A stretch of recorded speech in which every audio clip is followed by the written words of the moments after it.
నిన్న BJP ఎంపీలకి counter ఇచ్చే క్రమంలో తెలంగాణ ముఖ్యమంత్రి రేవంత్ రెడ్డి గారు ఒక కీలకమైన కామెంట్ చేశారు. ప్రధానమంత్రి నరేంద్ర మోడీ గారు తన పదవి నుంచి దిగిపోయి ఆ ప్రధానమంత్రి పీఠం మీద రాహుల్ గాంధీ గారిని కూర్చోబెడితే ఈ దేశంలో ఉన్న సమస్యలన్నీ పరిష్కారం అవుతాయట. ఒక్కసారి మీరు వినండి, విన్న తర్వాత నిజాలేంటి అన్నది మాట్లాడుకుందాం. ధాన్యం కొరగుంటే మీరు వాళ్ళ బీజేపీ వాళ్ళ ఎంపీ ముందు వాళ్ళ హౌసెస్ ముందు మీరు పోయిస్తామని కూడా అన్నారు. కానీ వాళ్ళు కాసేపటి క్రితం అరవింద్ రియాక్ట్ అయ్యాడు, ఇది అరిష్టం, అవసరమైతే మీ చేత కాకపోతే దిగిపోండి, రాష్ట్రపతి పాలన మేము పెడతామని కూడా ఆయన అన్నాడు. కాసేపు మోడీనే దిగమాను, మొత్తం రాష్ట్రంలో ఉన్నాయని నేను కూర్చొని కొనిపిస్తా ఒక నిమిషంలో. 12 ఏళ్ళు ఉన్న మోడీ ఏమేలుగా పెట్టిండో వీళ్ళని చెప్పమాను, అరవింద్ గారిని లేకపోతే బండి సంజయ్ గారిని. ఇప్పుడు మాట్లాడేటప్పుడు బుర్ర ఉపయోగించాలి. మోడీ గారు ప్రతి సంవత్సరం 2 కోట్ల ఉద్యోగాలు ఇస్తా అన్నాడా? 12 ఏళ్ళు ఆయన 24 కోట్ల ఉద్యోగాలు ఇచ్చిండా? పేదవాళ్ళ ప్రతి ఖాతాలో స్విస్ బ్యాంక్ లో నల్లధనం తెచ్చి 15 లక్షల రూపాయలు ప్రతి పేదోడి ఖాతాలు వేస్తా అన్నాడా? వేసిండా? నీ ఖాతాలు పడ్డాయి నరేందర్?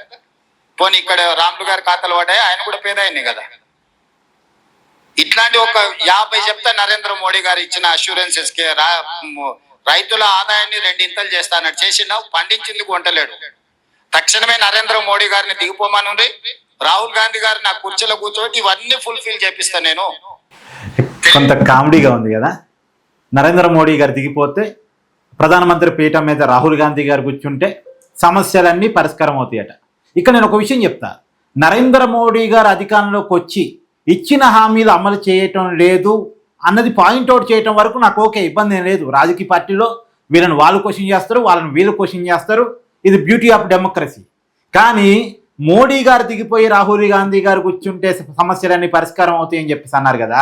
అసలు ఈ దేశంలో మోడీ గారు 12 ఏళ్ళే పీఎంగా ఉన్నారు ఇప్పటి వరకు. కానీ కాంగ్రెస్ ఎన్ని సంవత్సరాలుగా అధికారం ఉంది? ఎన్ని సంవత్సరాలుగా కాదు, ఎన్ని దశాబ్దాలుగా కాంగ్రెస్ పార్టీ ఈ దేశంలో అధికారంలో ఉంది. మరి దేశంలో పేదరికం ఉందంటే, ఈ దేశంలో ఇంకా నిరుద్యోగం ఉందంటే కాంగ్రెస్ చేతకనతనమేగా. మనకన్నా వెనక సొంతం వచ్చిన చైనా ఎక్కడుంది? మన దేశం ఈ పరిస్థితిలో ఎందుకుంది? దీనికి కారణం కాంగ్రెస్ కాదా? మన దేశంలో చాలా సమస్యలకి కారణం కాంగ్రెసే. కాంగ్రెస్ నాయకులు బాగుపడ్డారు కానీ దేశం బాగుపడలే. కాంగ్రెస్ నాయకులు కోటీశ్వరులు అయ్యారు కానీ ప్రజలు పేదరికంలోనే ఉన్నారు.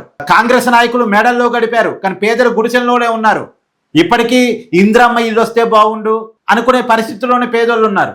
ఇప్పుడు నేనేమంటానంటే, నరేంద్ర మోడీ గారు ఇచ్చినటువంటి హామీలు క్వశ్చన్ చేయడం తప్పు కాదు, కానీ మరి రేవంత్ రెడ్డి గారు ఇచ్చిన హామీలను కూడా క్వశ్చన్ చేయడం మొదలు పెడదాం. మనం ఎన్ని హామీలు ఇచ్చి అధికారంలోకి వచ్చాడు? హామీలు అమలు పరిస్థితి ఏంది? ఇంతవరకు రైతు భరోసా నిధులు పడలేదు, అందరికీ రైతు రుణమాఫీ కాలేదు, కొంటున్న ప్రతి ధాన్యానికి బోనసులు ఇవ్వటం లేదు. ఇది రైతులకు సంబంధించి. ఇంకా పైగా మహిళలకి నెల ఇస్తానన్నటువంటి మహాలక్ష్మి పథకం ఎడిపోయిందో ఎవరికి తెలియదు. యువకులకి ఇస్తానన్నటువంటి ఉద్యోగాల సంగతి ఏంటి? 2 లక్షల ఉద్యోగాలు క్రియేట్ చేసి ఇస్తానన్నాడు. ఏది? ఉన్న ఉద్యోగ నోటిఫికేషన్లే నింపడం లేదు కదా. నిరుద్యోగ భృతి అది ఎడిపోయిందో ఎవరికి తెలియదు. ఇలా అనేక రకాల హామీలు ఇప్పటికీ రేవంత్ రెడ్డి నెరవేర్చాల్సి ఉంది. 420 హామీలు ఇచ్చి అధికారంలోకి వచ్చాడు. సగమన్నా నెరవేర్చాడా? సగం కాదు, ఒక 25% అన్న నెరవేర్చాడా? హామీలు నెరవేర్చలేదు ఒక పక్కన, ఇంకో పక్కన అభివృద్ధి లేదు అనేటువంటి విమర్శ రేవంత్ రెడ్డి ప్రభుత్వం మీద ఉంది. దీనికి రేవంత్ రెడ్డి ఏం సమాధానం చెప్తాడు? మోడీ నెరవేర్చిన హామీల గురించి ఒక 50 చెప్తానని రేవంత్ రెడ్డి గారు చెప్తున్నారు. రేవంత్ రెడ్డి అధికారంలోకి వచ్చి నెరవేర్చిన హామీల గురించి ఒక 100 చెప్పొచ్చు, చాలా ఈజీగా. 100 కాదు, 200 చెప్పొచ్చు. అంటే రాజకీయాల్లో విమర్శలు పక్కన పెట్టి పని మీద దృష్టి పెడితే చాలా మంచిది. ఏంటండి, జూన్ వచ్చింది, వర్షాలు పడుతున్నాయి, ఇంతవరకు ధాన్యం కొనుగోలు కంప్లీట్ కాకపోవడం ఏంటి? ఇది చేతకంతనం కాదా? దీని మీద మీ అభిప్రాయాన్ని కూడా కామెంట్ చేయండి.